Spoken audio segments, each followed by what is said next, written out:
பூச்சிக்கடியை மாற்றுறதுக்கான மருந்து தயாரிக்கும் முறையை பற்றி பார்க்கலாம்.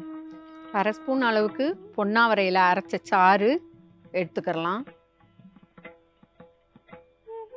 இந்த ரத்தத்தில் இருக்க நஞ்சுத்தன்மையை முறிக்கிறதுக்கு கிராம்பு பொடி 1 சிட்டிகை அளவு,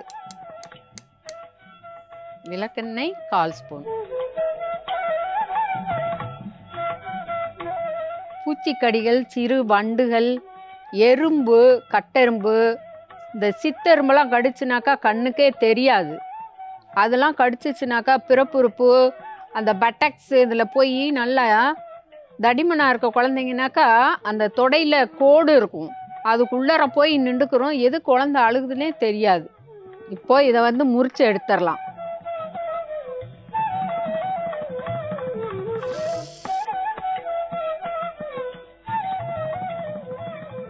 இப்போ முறிச்சு எடுத்துட்டோம்.